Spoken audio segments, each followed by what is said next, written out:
to Tracing Your Family Roots. I'm Chuck Mason, and with me is Janelle Blue, and our guest today is Bob Dunfield. Bob is the Special Interest Group Coordinator for both the Mount Vernon and Fairfax Genealogical Societies, and the topic we're going to talk about today is German history. And, we often, to understand many things in genealogical research, need to understand the history of the area. But I think in Germany it's even far more important because it's a mess if you don't understand the history.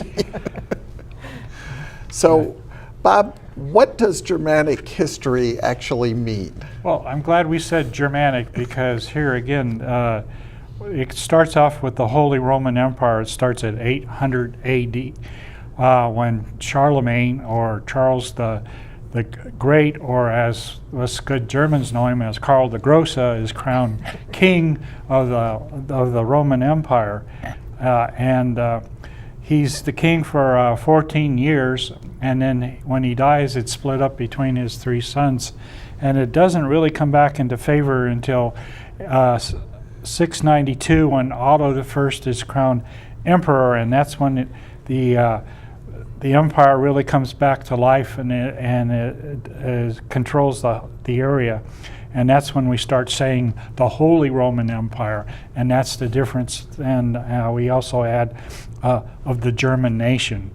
And this is, it takes in the whole area basically from Germany, Austria, which is present-day Germany, Austria, Western Slovakia, Switzerland, East France, Netherlands, and Italy. So you can see this is a big area that we're looking at, and this is where all of our German genealogy starts with. And it's very confusing for people, and that's why we have to have a history lesson to find out where we're at when our ancestor comes from.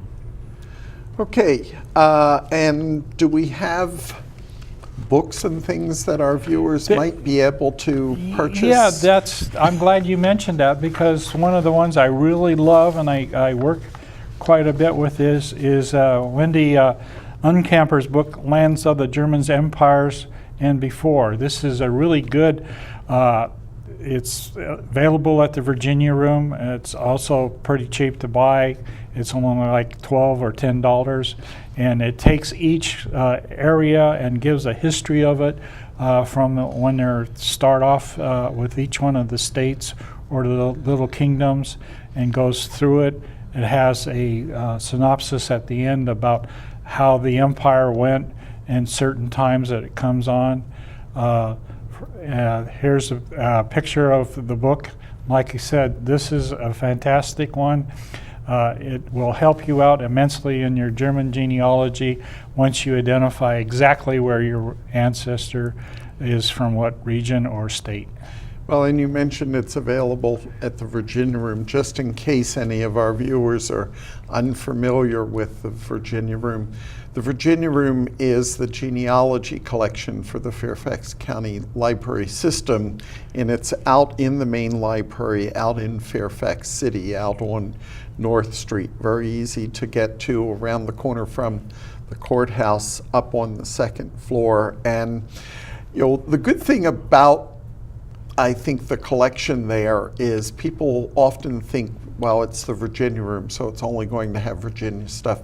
The collection has been built over time to include many, many books from lots and lots of areas. I know when I was buying books for the Fairfax Society to give to the Virginia Room, we bought a whole series of maps from Germany that was being published at the time. Right now, we just I submitted a list of German books for the society, the Friends of the Virginia Room, as well as we got some money for the Virginia Room, and we spent over $600 on German books. However, such a deal they were able to give us because we came with a big list. We got it only for $500. So, but it's we've increased the library and holdings, and I really think if you want to do German genealogy, we have it almost for every niche that there is. That's a good place to start. What impact did the 30 War years have on Germany? And what was the 30 Years' War? The impact is it basically really starts the movement of Germans to America, okay? The 30 Years' War was a big fight. We had, when Luther had come around in 1517, created the Lutheran movement. It gave the princes a lot of chances to say, okay, I don't have to pay the Catholic Church any more money. It's just like Henry VIII. Such a deal now I can say I'm Lutheran and I don't have to give the church money. And that was a big thing at the time. And this is also, we had other movements going on, and each prince could go ahead under the treaty that they had to determine which one his people would do. Now, you could have been a good Catholic, all of a sudden that your prince or your king all of a sudden wanted to be Protestant. Now you had to become Protestant, and a lot of people did not want to change their religion. Same thing with the Lutherans. All of a sudden, the guy wanted to go back to being Catholic. Then everybody was supposed to become Catholic. So this is a big problem that we had, was the issue of freedom of religion during this time period. Now, there were actually war fighting going on when the Emperor Ferdinand II of Bohemia is up to be the new emperor of the Holy Roman Empire at this time period. And he wanted to make everybody Catholic, and the person that was looking to possibly throw him his competition to become emperor was a Protestant, and they didn't want that to happen. So it was, and there was a fight going on who would be the person in Bohemia that ruled it. And so he sends his factions in, and that starts this 30 Years' War. Now, from 1620s, it was basically fought by the German states with foreign assistance, but then later on, the greater powers came in, and they were very instrumental in trying to take over parts of Germany. We had the Swedes, the French, the Spanish, and the Austrians, and this was all taking place on German soil. So here again, rape, burn, and pillage. They moved to the east, they moved to the west, they moved back again, and the poor old peasant is the one that's getting the raw end of the deal, because the troops, there's no logistic support, so they're living off the land, and the poor little people in the village, I don't know how many times they would come through and they have to give up everything. So by the time this was over, they were basically wasted. Germany does not really ever recover this until about 200 years later from this time period, because it's so devastating in there. And most of it takes place in the southwest, also very heavy along the Rhine River, from Pomerania all the way down to the Black Forest. And 50% of the population is gone in that area. Industry is kaput or shot, and it's just nasty on this.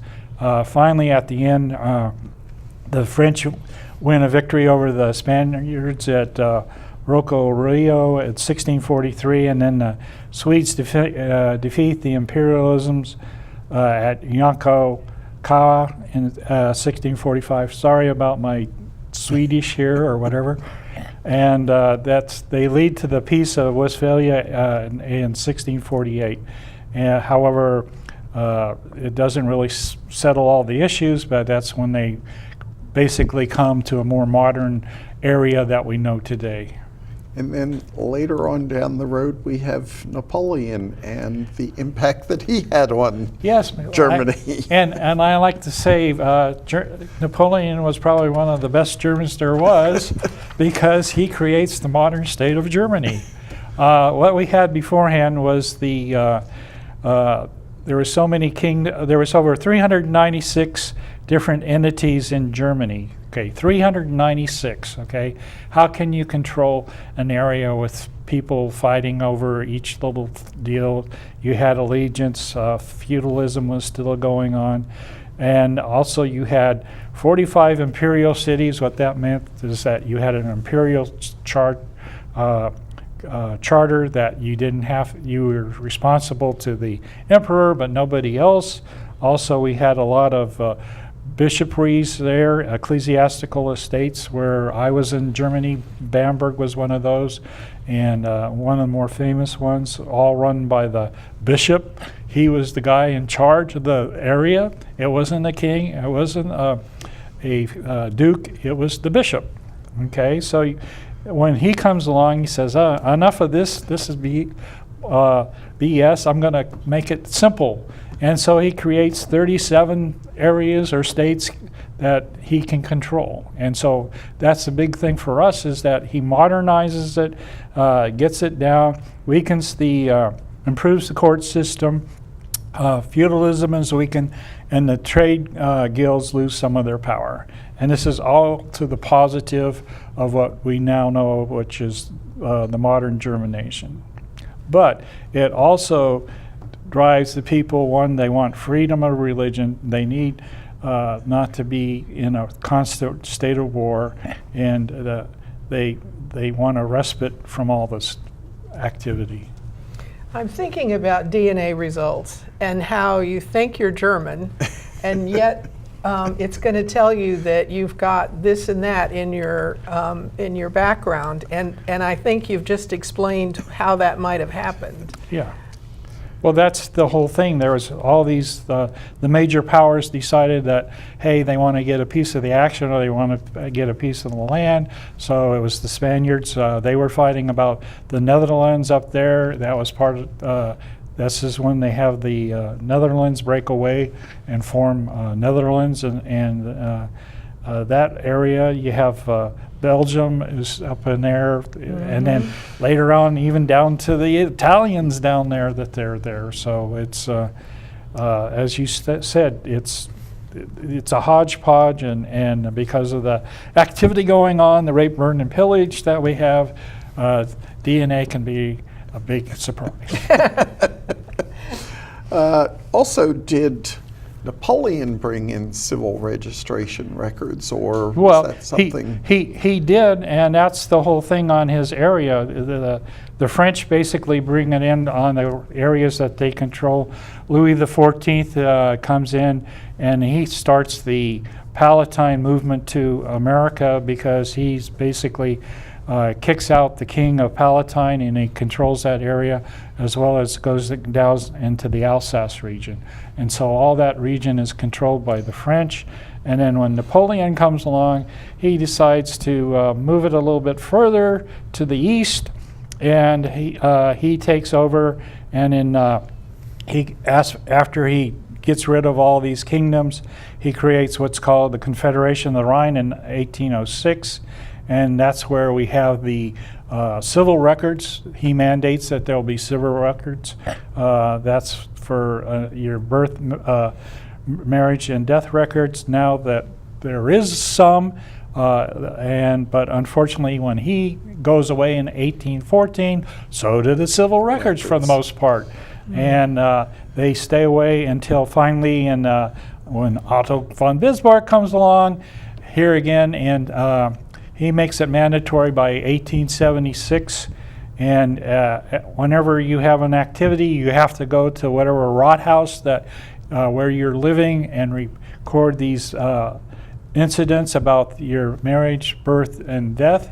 And these are great records if you can get access to the Rathaus, but you have to make an appointment so that you want to go ahead and see the records. They're not going to be, you knock on the door, you walk in and say, oh, can I see the records? You need to make an appointment. But they go ahead and are just fantastic, because we went with my wife out to her Rathaus that served the family in Nordheim, and we made the appointment. We got there, and I got four or five pages. Of course, the Beamter had to put the stamp on there when it was all done, but we got all sorts of good data on the family, and also we found out where all the husbands came from. So that was another start point that we can go later and check their records out. You know, sorry, Go ahead. nothing beats the original records that you saw, but I will say that I found civil records from the 1870s on microfilm available at the Family History Library in Salt possible. Lake City, and some of them are digitized, some of them are not. But so look there too, because it's possible that, that some of it's been microfilmed. And it will save you some money from taking the trip across the pond. So that's one of the things you probably should do. But if you're going to have a chance to go over to Germany and go to visit the Heimat, if you want the homeland, you should make an appointment to see the records that they have. Are they very receptive to that? I mean, they're Yeah, and they speak English. Well, they only speak English in certain parts. To the eastern zone, I think they speak Russian rather than the English, and for the English and the British sectors, the British and the American, they basically speak English for the most part. What exactly is a Rathaus? Rathaus is the courthouse. Okay, Courthouse. the equivalent I'm of a sorry. That's courthouse. basically the German equivalent for the courthouse, and that's where all the activity is. That's where I got married. Was in the Rathaus. We had to go down there first, and we had a special day for foreigners to get married. And then we got our certificate, and then we could move on and give it to the pastor to go ahead and get our marriage done in the church wedding. And that's recorded in the church wedding, and they have a family book that they go ahead and maintain in the church. So what you're basically telling me is my great-grandfather, who says he was born in 1863 to 67, depending on the census, is probably not going to have a birth record. He's going to have a baptismal record for the most part. And that's where you're going to have to go and check the church records. A lot of them are coming online, by the way, and a lot are on Ancestry. But here again, you have to review your German handwriting to interpret some of these, and it's pretty hard even for somebody like me to read it, and it's hard for my wife, and basically she's been doing it, and we've had to pull out the books and look at the handwriting guide, but they're there, and it's once you get a baptismal record on Ancestry for the Lutheran churches, then they list the father and the mother, and guess what? Then you can go and put their names in and go back a little bit farther, and they give an occupation for the father. So it's great if you can get it that way. And often the mother that's the maiden name. Yes. So that's really important.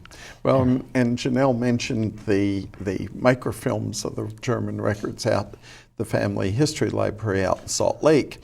And some of them are online. The intention is for everything that they have on film in Salt Lake to be digitized by 2020. So it's going to be a little bit of time before everything, but everything will eventually be online that we can research right from home. Yeah, there's a movement, by the way, between the German genealogy societies as well as the German interest groups here in the United States. We just had our first meeting. It was called the IGGP. Don't ask me exactly what that means anymore, but that was held in Michigan and Minnesota in 2017, and they're going to have their second meeting in 2019 in Sacramento, and we're beginning to try to get German genealogists to assist us here in the States, and a lot of them are interested about their German ancestors that came to America so they can follow up on that. So there's several different websites that are coming online for German records, and that's one of the things that the Mid-Atlantic German Society is conducting as a workshop here in June. I'm going to attend that, and they're going to teach us all what's available over in Germany. One is the church records that they're putting online, and hopefully maybe they'll be quicker than what's going on in Salt Lake.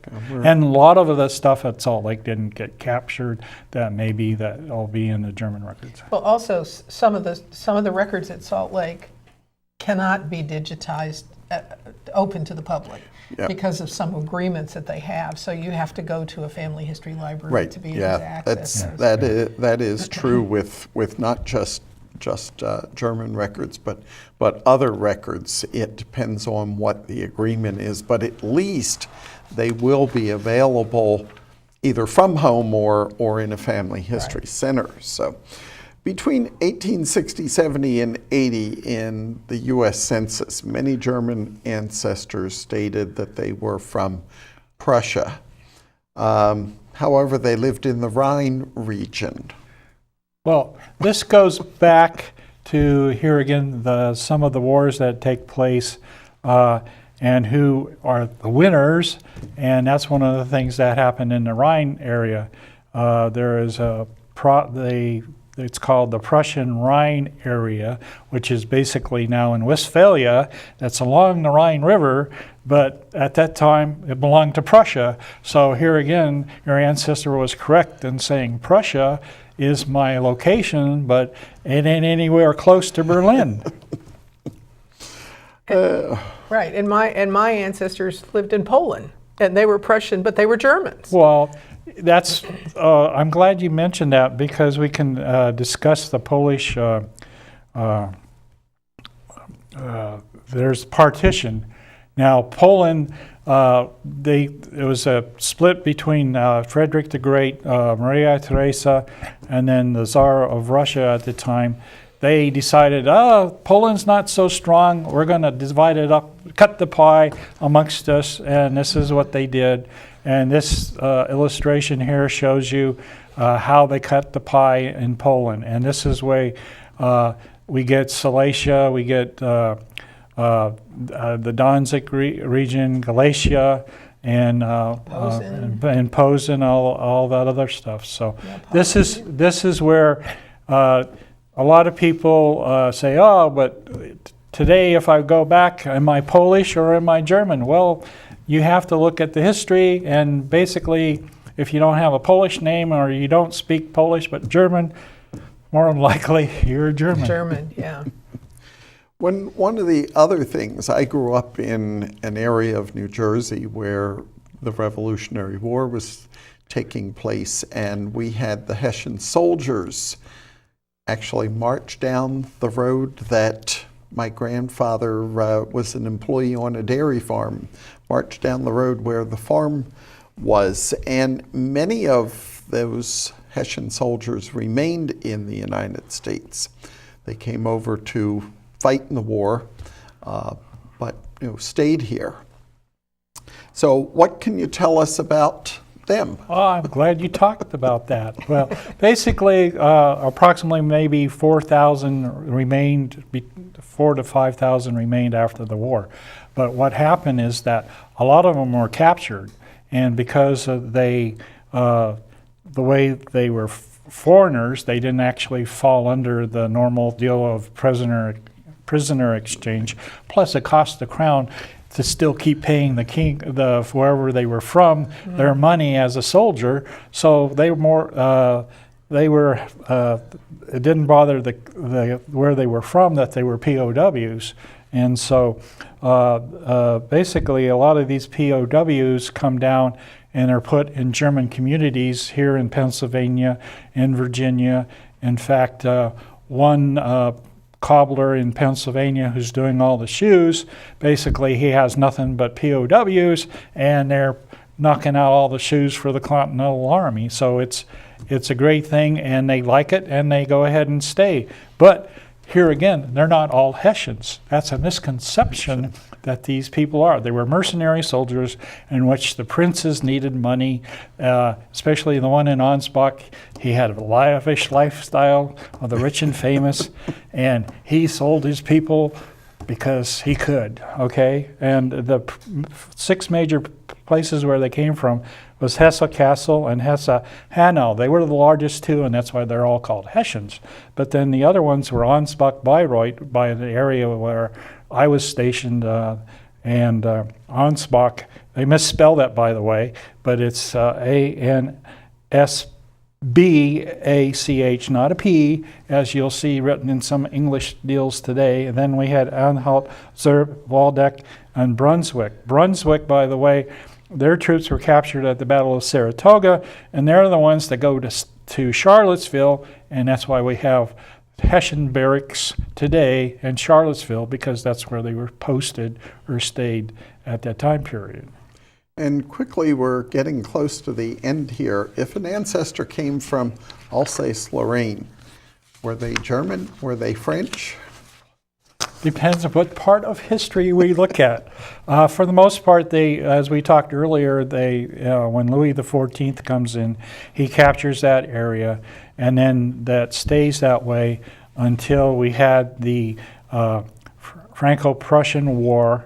Then they fall back under German control, and then they are called imperial provinces. And now this is where my ancestor comes from. They come out in 1835, but they're German-speaking, they're Protestant, and this stays from 1871 till 1919, when we have the Versailles Treaty. Then it goes back to France. And then when Uncle Adolf comes to power, then in 1836, it goes back to Germany, or no, at 1940 when they conquer France, it comes back to Germany, and then in 1945, it goes back to France. So most of them who are German descent still say that they're German, and they follow the Protestant religion.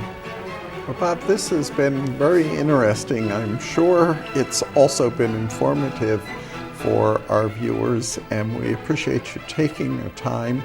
It definitely is something that I need to dove into, because several of my ancestors were German, and I'm still trying to deal with them, trying to find things here in records in the United States. So we appreciate your time. Thank you, Bob.